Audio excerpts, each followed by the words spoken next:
Good morning, this is Curtis and I'm with New York Freedom Rally. I'm in front of the courthouse in Foley Square. We're here for the sensational and impure for audiences Ghislaine Maxwell trial. We're here because we want to get this trial some coverage. We'll be interviewing people who are here in support of getting this trial coverage, and we'll be checking in throughout the day.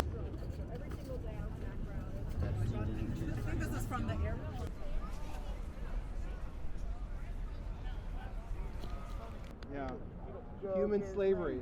We have to hold people accountable because right now the courts are iffy. There's a whole lineup of media and you don't know if they're going to show anything. So I went in and sat in and listened to some of the case. Oh, what did you hear? Well, I listened to the defense and what they're going to go with as their go-to model. And it's kind of saying, is Epstein really as bad as they say he is? And the quote was a modern day 007.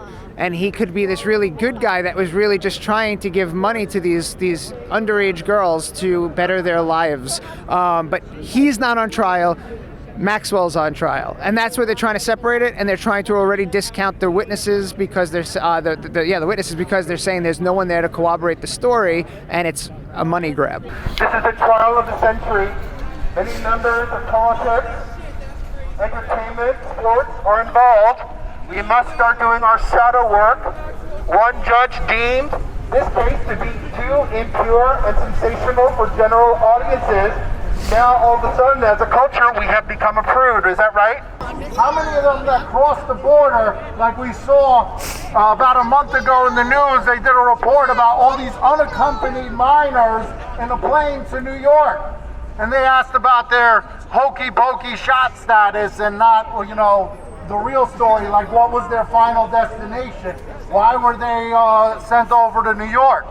That's something that I want to know. I want to know how all these children are being missing, being sex trafficked, and everyone stays quiet. Well, folks out there in the mainstream media, what if it was your child? It's something that's been going on for a very long time, but they don't want to cover it because there's very powerful people involved. Like Epstein got caught, Maxwell got caught, but there's a lot of people that didn't get caught that are involved in it, and they want it to not be out there, so they, the new strain of the virus is released and all other things to talk about. While you got a ton of cameras here from every major media platform. I'd be surprised if it gets even 60 seconds of coverage. They're going to put some clip, the Ghislaine Maxwell trial started today and blah, blah, blah, and that's about it.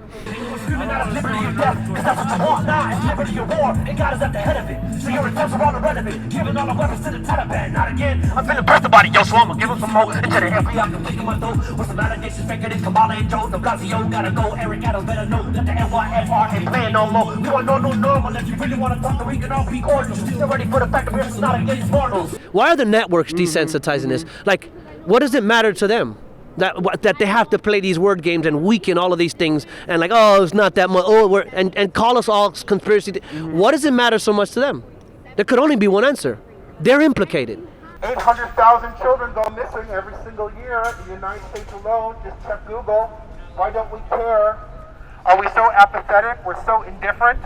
One judge deemed that this trial could be potentially too impure and too sensational for general audiences. How do you feel about that statement, considering the kind of climate that we're living in? I think that's funny coming from him because look what's in our music, look what's in our movies and our TV shows. There's sex everywhere. There's sex, there's drugs, there's symbolism everywhere, So I think that's ironic coming from him. And if you know anything about what's going on, you need to be a strong individual to hear about some of the horrific things that these people did to these children and to these young women. And young boys also, I'm sure. What do you know, Ghislaine Maxwell? What do you know? Stop wasting our time. We employ you. You work for us. You are civil servants. This is a multi-billion-dollar global business selling children into slavery. Sickening. And this lady in here knows names. She has not been killed yet like Epstein, but she knows names. Even if she gets a life sentence it's still not justice is served because there's so many people that are getting away with it. And if she could be a whistleblower and name names to get a reduced plea, that would be a lot better than her getting a life sentence. But, Ghislaine Maxwell didn't kill herself. There's the spoiler alert. Right. Now, you were sitting in the overflow room and you just shared some details. What can you share with our viewers, since we can't really get the story really anywhere? Well, at first I was a little like, skeptical. I was like, is Maxwell really here? What if that's like a body double or something? I don't know. But then eventually there were several times that she did not have the mask on, and I was able to see that it was her. Basically, she has longer hair now. There were numerous times that she put glasses on back and forth. There were times she was passing notes to her team of lawyers and stuff like that. She had a very calm demeanor. If you see her, you won't think any type of evilness or anything coming from her. She looks like a regular, normal person, okay? She's just so calm. She has a soothing presence from what I saw on the camera. But not much was revealed today.